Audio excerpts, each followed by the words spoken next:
So here we have the BMW 320d automatic on a 19 plate. I'm going to start off by showing you around the outside of the car, and then we'll hop in and run through some controls on the inside. But from the outside you can see that it's a 5-door car with alloy wheels and tinted windows. Let's start off inside the boot and then work our way around the rest of the car from there. So the tailgate on this car will open electronically. You can do that from the key or from the button on the tailgate itself.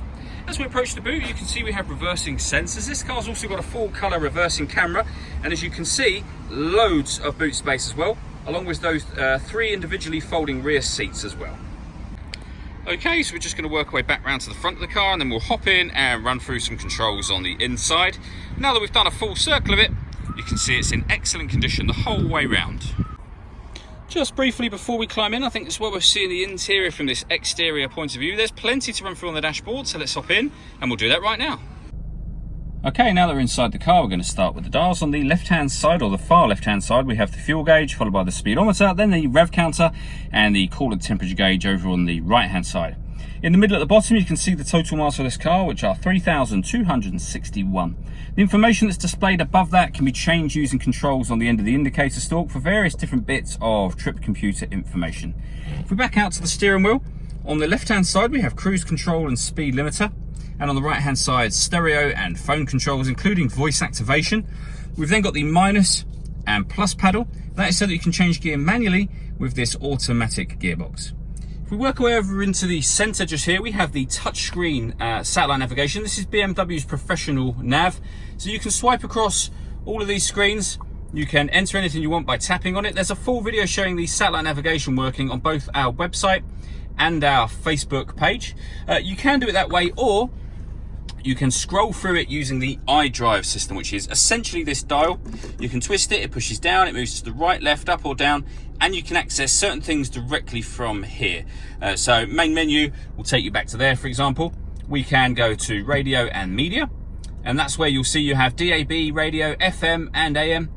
You can stream your music wirelessly via Bluetooth audio. We have a CD player, USB input, loads of ways to listen to your music in this car. We've also got a full color reversing camera, so you can see that on the right hand side there. And on the left hand side, we have an image that will show the parking sensor. So as you get near an object, you'll have colored lines moving in at the rear just here to let you know that you are doing so. On top of all of that, you can customize this screen. So if I do a long press over any of those, we can move, for example, satellite navigation to there if we wish. Connected drive we can put just there, so you can shift these things around to suit your best requirements.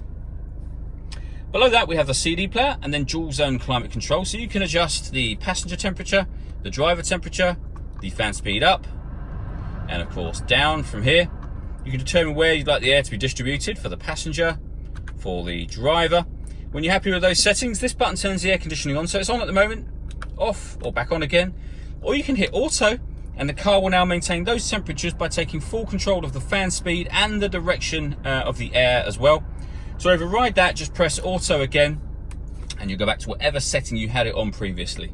This car's also got heated driver and over the other side passenger seats, both with 3 different heat settings each. Underneath that we have 2 cup holders and a 12-volt charging socket, the gear lever for the fully automatic gearbox, and then lastly these buttons just here. So firstly, this one will turn off the traction control for the car, and it tells you up there what traction control is and the fact that you've essentially just turned it off or back on again. The button below that will determine what mode you have the car set up in. So we're in comfort mode at the moment, which is the everyday driving mode. You can put it in Eco Pro or Sport. Whatever mode you put it in, it will tell you that you've done so up here. So Sport, back to Comfort, or down to Eco Pro. All that leaves me to say is thank you for taking the time to watch this video. If you'd like to come and see the car in person and have a test drive, please feel free to call any of our MJA sites. We'd love to hear from you soon.